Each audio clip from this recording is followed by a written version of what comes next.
Eventually, the narcissist in your life is going to lose control, and we need to ask ourselves this question. What happens when the narcissist finally realizes that he is not going to control you forever? Now, keep in mind, these people, by and large, are in denial. They seem to be totally divorced from reality. So it may not occur to them initially they're going to lose control of you because they just don't think in the future. Obviously, they do to some degree, but by and large, they can't think past the nose on their face. That's as far as they go. But they do lose control of virtually about everybody every single time. What can you expect? Well, the first thing you can expect is this. The narcissist is going to pick up on this, and he or she is going to start planning ahead for the inevitable downfall. Now, keep in mind why they're not very good at looking into the future. They can't plan ahead. What they can do is they can look into the past. They can see that they've been down this road before. They have manipulated people in the past, and now they're dealing with you, and they're seeing this thing replaying. So they're planning ahead. Well, what are they doing as they're planning ahead? Well, they're doing a couple things. And if you are engaged with a narcissist on any level, I mean at work, in the family, maybe a friendship, whatever, you know what I'm talking about. But what they do is they begin collecting data. Now, they usually do this from the very get-go, but even unconsciously, but they begin collecting data about you, about your friends, about what your life pattern is. They know everyone you know. They try to find that information out, particularly when they realize they're going to lose control. Why? Well, because, they're preparing for the smear campaign. Why would they do that? Why do narcissists even smear people in the first place? It is because they want to flip the narrative to make you look like the bad guy and to make them look like the good guy. So, number one is this. They're planning ahead by beginning the initial stages, at least this has been my experience, the initial stages of the smear campaign. Now, the only way that I've been able to get around that is when I discover that narcissist is a narcissist before he realizes that I know, and then I can break things off, and that pretty much settles it. I've had a couple occasions where that happens, but by and large, that is not the norm. Now, keep in mind, I'm pushing 70 years old. I've done this, for decades. I've had some really tough experiences with narcissists, so I'm just sharing with you some of the things that I've learned in my life. I call it my life's laboratory. Number two is we've kind of touched on this in the first point, but that is they begin to build relationships with your friends, sometimes with your family. It depends on the scenario. But I had a narcissist in my life, and one of the first things he did once he realized that, I'm on to him, I'm not going to let him scam me anymore. He started going to my friends, becoming their buddies, becoming their friends. And one occasion, one narcissist, or a guy I suspect of being a narcissist, actually came to me and bragged about it. He said, so-and-so, mention the guy's name, is my friend now. I thought that was a very strange thing to say because I wasn't really clued into what was going on, but in hindsight, I figured it out. What he had been doing was going around to my friends and trying to win them over to himself. Charismatic guy, friendly guy, and it wasn't terribly hard for him to do that.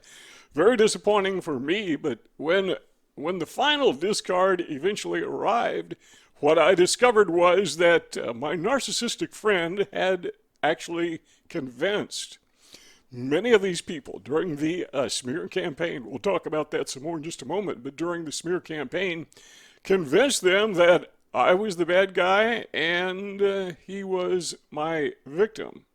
Expect that to happen. I mean, it's just going to happen. Number three is inevitably the narcissist is going to flip the story. Now, keep in mind, these people, narcissists don't live in a real world. I like to think of them living in a make-believe world of their own, where they are the center of virtually everything. They're the center of the universe. They're the greatest at everything. They're the smartest person. They're the most savvy. They know how to manipulate people. They think of themselves as players.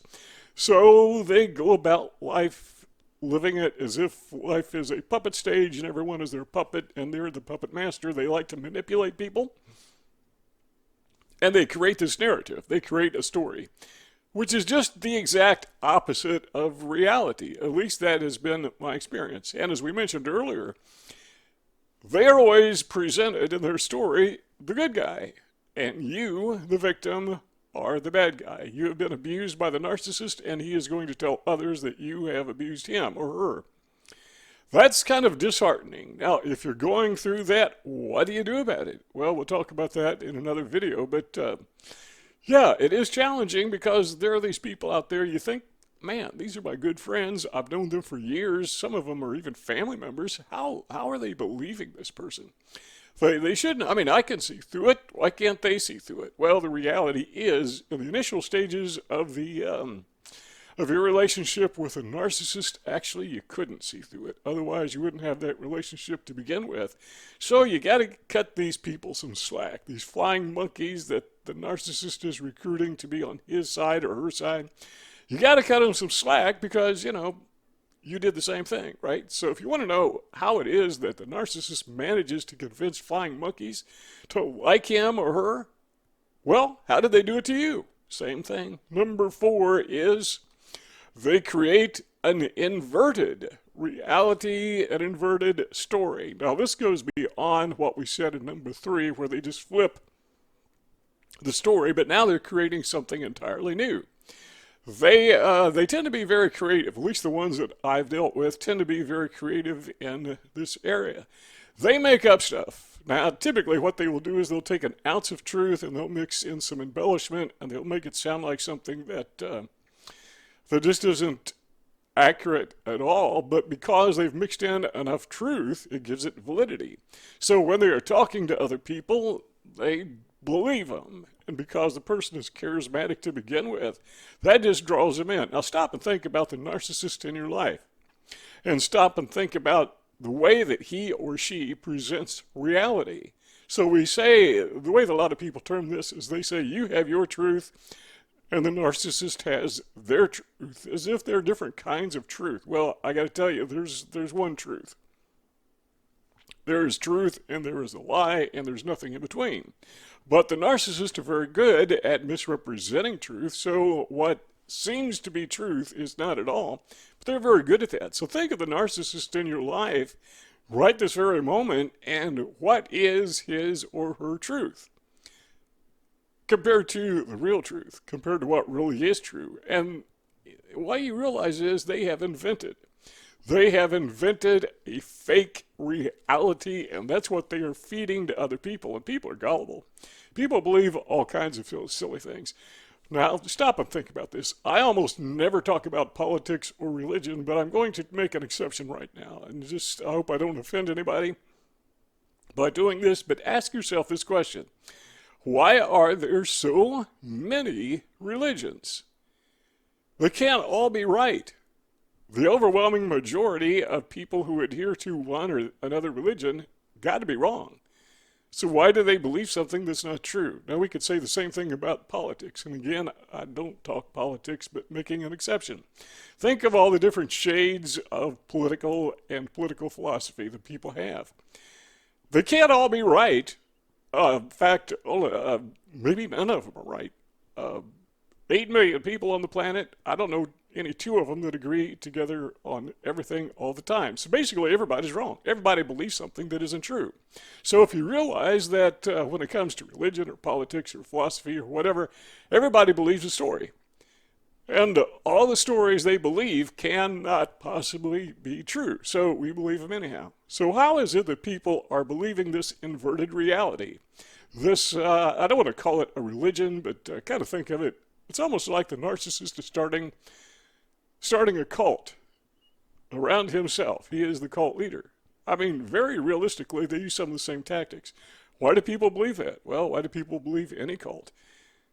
Same thing, because people are believers. We just believe things. And it's not, those other people believe, hey, all of us do. I hate to admit it, but, I've fallen for some of these narcissists myself, and I got burned by it. By the way, that's why I'm doing what I'm doing, is just kind of sharing with you some of the things that I've learned over these past 70 years or so. Number 5, this may be the center of everything we've talked about before, but what you can expect from the narcissist.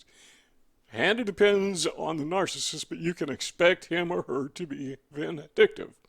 Now, I've had several narcissists or people with narcissistic tendencies in my life. Some of them are extremely vindictive. Some of them are defensive vindictive. They're only interested in defending themselves, but really not going on the offense to attack me. But the people who are, in my opinion, bona fide, true, no question about it, narcissists, these people are vindictive. I mean, they hate to lose and they love to fight.